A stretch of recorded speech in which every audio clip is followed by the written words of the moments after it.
Welcome to the Heal Your Love Wounds podcast. I am your host, Iris Sariani. I have dedicated this episode to helping you understand your self-image and your self-worth, how your self-worth gets crushed, how the image you have of yourself becomes tainted and skews, and how this impacts you in your life and your relationships and what you can do to change it. So many people have anchored the pain of their past and have brought that pain into their current everyday experiences, and they project that pain into the future. So what do I mean by this? A really good example is a movie I recently watched. It's the story of Johnny Cash called Walk the Line. If you haven't seen it, it's actually quite an interesting story. The story in the movie was portrayed in such a way that Johnny's brother was his father's favorite son, but he died at a young age because of an accident. Johnny's father was an angry man at best, but blamed Johnny for his brother's death, and from that point forward, Johnny felt rejected, and his father made him feel worthless and useless, and certainly not worth giving love to. At one point in the movie, he overheard his father scream to his mother that the wrong son died. You can imagine how devastating this would have been as a young boy, feeling somehow responsible for his brother's death and also feeling rejected by his father and feeling like he was worthless and perhaps believing that maybe he should have been the one who died instead. It appeared that Johnny spent years trying to prove his worthiness to his father and for his father to finally accept him. Johnny did go on to follow his passion and create music and become very successful. However, in the movie, he also had a life of pain, struggling with alcohol and drugs and a failed marriage, which his father only validated to him as him being nothing. Somewhere along the way, he met June Carter, who was like an angel and a blessing in his life. But he had to do a whole lot of work on himself for June to finally agree to marry him.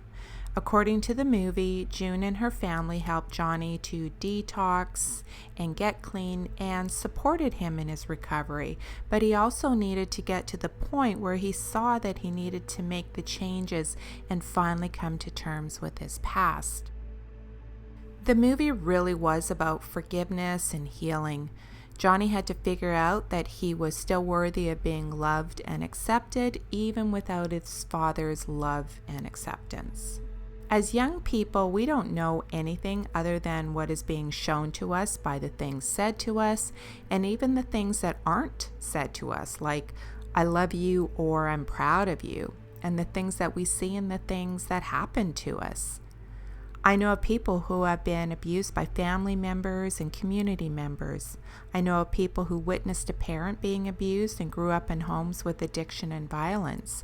It's not uncommon for these people to go on to find themselves in abusive relationships or being the ones inflicting the abuse.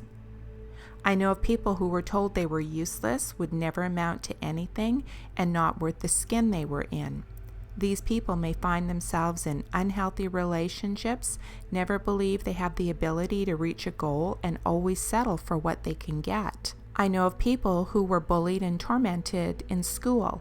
These people may find themselves in positions where they don't speak up for themselves and they hide away, or they carry repressed anger towards the bully, but it actually manifests as anger towards everything in their life instead. I know of people who grow up in poverty. Some struggle and believe that poverty are the cards they were dealt, and they just have to deal with it because they believe it's their lot in life and it's the way it's always been. They never aspired to break the cycle and learn the skills to create wealth. The challenge with all of this is that if you grew up with violence, substance abuse, physical abuse, emotional abuse, you were bullied, or you were told you were nothing and would never amount to anything, it's going to cripple your sense of self and how you see yourself and what you believe you're worthy of. It's also not uncommon for people to develop some form of addiction whether it's an addiction to a substance or an addiction to gambling or pornography or retail therapy or plastic surgery, or even addiction to defeating thought patterns and chaos. It's common for us to want to find a way out or a coping mechanism so we don't have to feel the feelings, because when we feel the feelings, it allows us to get to a place where we can forgive the things that have happened to us in our past. And we'll talk about that a little bit later in this episode. So when we talk about forgiveness, I know some people that would say they would never forgive somebody for what they did. And I'm sure you've heard the saying, forgiveness is for yourself, not the other person. It's not easy to get to that place where you can forgive someone for their actions or cruelty towards you, but there is a way to forgive the situation and see it from a different perspective. That shift in perspective is seeing the wounding and unhealed trauma that was in that person. So, for example, if someone has come from an abusive environment, chances are highly likely that there is a history of abuse that has been handed down from generation to generation, and where that cycle of abuse has never been healed. And we may not understand that somebody's cruelty towards another is really a reflection of the pain they carry inside themselves. It's not your responsibility to go back and heal generational pain, but when you do the work on yourself and start to heal and connect to a higher level of consciousness, which I'll talk about here shortly, you have a broader perspective of what went on in the family line and why these patterns repeat themselves. It's from this place that you find forgiveness. Now, this doesn't make what they did or said to you okay, but you see that they were stuck in their own pain and patterns. So how do we start to release, heal, see our value, and recreate the image we have of ourselves? There's a movie, it's called I Feel Pretty with Amy Schumer. It really shows how life opens up for us when we see ourselves differently. Until Amy fell off a spin bike in a spin class, she saw herself as someone inadequate and, as the title subtly implies, unpretty. She felt insecure and didn't really feel good about herself. She had a job at a cosmetics company, but she worked in a basement with the tech guy.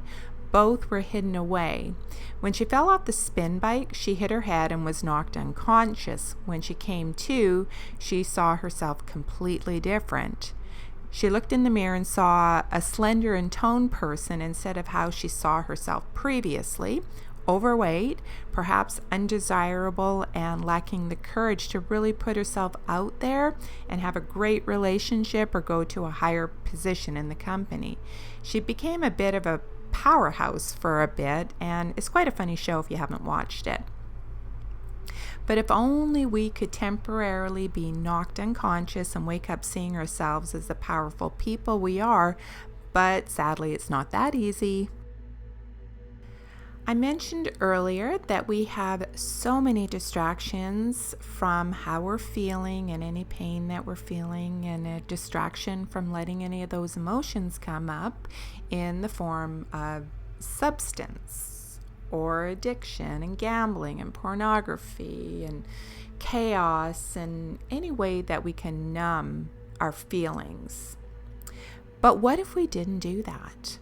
What if instead you just let those feelings and emotions just be there, and let yourself cry and shake and get nervous and be scared and feel insecure and be angry? This is a process where you create space for letting all of those feelings and emotion be there, rather than trying to push them down and numb them away. So let me explain this process a bit.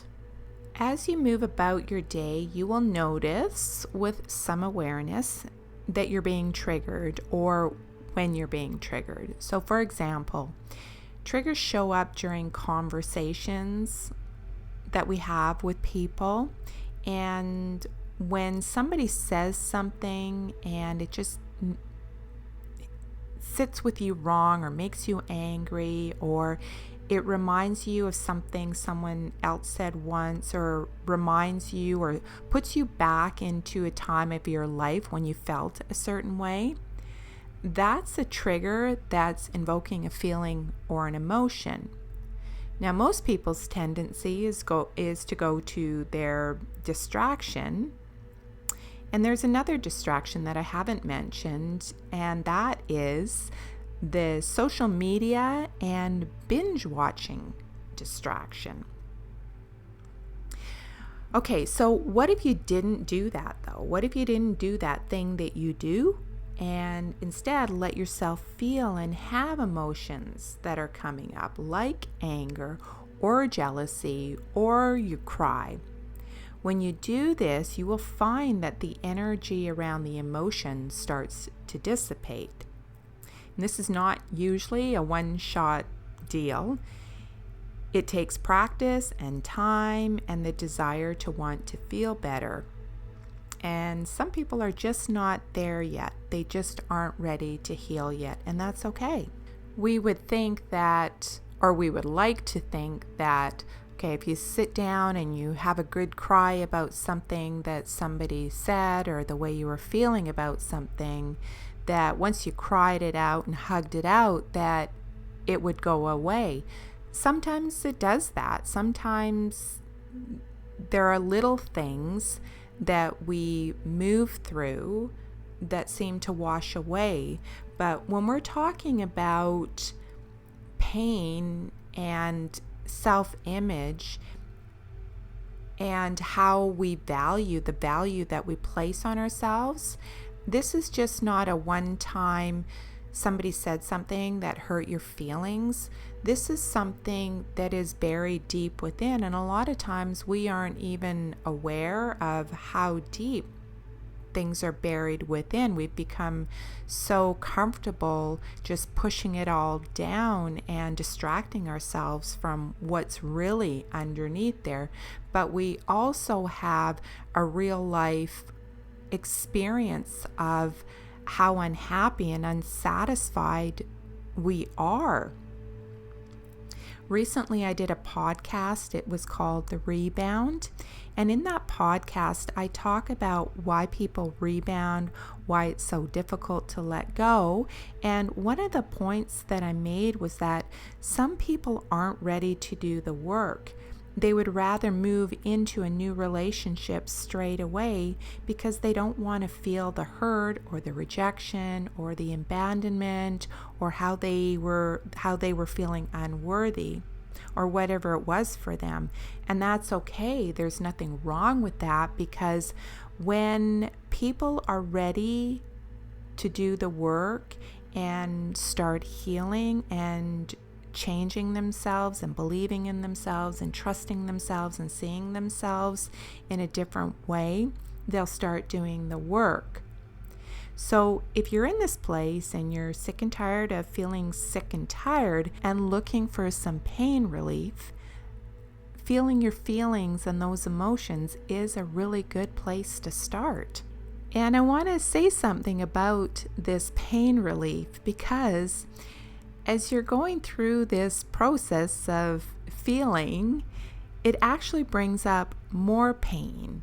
But if you stick with it, the other side of this is going to be so much more satisfying. You will feel so much calmer and start to settle into a new way of being happy. And you'll also have a much greater sense of self and self-awareness. Now let's move on to this higher level of consciousness that I mentioned. I am a huge advocate for meditating. I am pro meditation. Because when you practice meditation, it allows you to clear your mind and connect to something more than just your physical body, the thoughts you think, and your current life. And you're probably thinking, oh, there's that meditation thing again. If I could meditate, I would meditate, but I just can't shut my mind off. A lot of people have that same challenge. When you can't turn your mind off, that's a good indicator that there's a process that you need to go through and learn by which you can calm your mind. You learn to clear your mind by what I call clearing the junk in the trunk and letting go and feeling the feeling and the pain. And it's a bit of a strange dichotomy the way this works. It sounds counterintuitive, but it actually works. I recently started a 100-day, 1 hour each morning meditation challenge, but I wasn't always able to meditate and be calm this long. Once upon a time, I went through a process where I had to do a lot of releasing and letting go of my past and everything that I thought was true about myself. And I started small, and in the beginning, most of my meditation was spent crying or sleeping. So it takes practice, but if you're consistent, you will get there. Let me offer you a different perspective on what meditation is. It's the process where you just sit there and listen and let any feelings and any emotion come to the surface and be with whatever comes up. That's creating space for how you feel. And once you have done this, you will start a free flow of higher guidance in the form of hunches and heightened intuition and guidance, and you'll tap into a new level of creativity that will expand your consciousness and your life. So what I mean by this is that once you've cleared your mind, once you've let go of some pain that you've been carrying around, it opens your world up to new opportunities, new people come into your life, new places that you want to go, new creative adventures. Meditation allows you, and tapping into that higher guidance, it allows you more of an expansive life. But you have to clear the old stuff before you can get to this free flow. Kyle Cease, if you're familiar with his work, used the analogy of a garden hose that's been sitting over the winter time. It gets full of dirt and gunk and leaves and maybe some frozen worms. So when you turn on the water in the spring, the water has to push out all of everything that's clogging the hose before the water is free to run through the hose. Meditation is a lot like that in the beginning. It's virtually impossible to calm your mind. It doesn't work that way. You have to be able to clear out some of the old gunk in order for things to flow freely. So let's wrap this up in a nice tidy package. When you create space to feel your feelings and emotions instead of distracting yourself, and you make time to meditate, you will reach a place where you forgive yourself and others. You let go of your past and who you thought you needed to be to get love, acceptance, validation, to feel seen, to feel heard, to feel understood and like you belong. And along the way, you will step into a new version of yourself that no longer needs external validation of your worth and lovability, because you will see it within yourself. And although that tidy little package seems simple enough, it is a process. My work is helping women heal from unhealthy and toxic patterns that are played out in their relationships. So if you would like to know more about my work, please visit my website at irissariani.com. You can download my guided relaxation meditation because you're worth your own time, or book a complimentary assessment with me. And until the next episode, be brave, forgive yourself and others, live big, trust yourself, make the tough decisions even though it may break your heart. Trust that what and who leaves your life is meant to leave. Have faith that the space that's left will be filled with new experiences and opportunities that expand your heart and your life.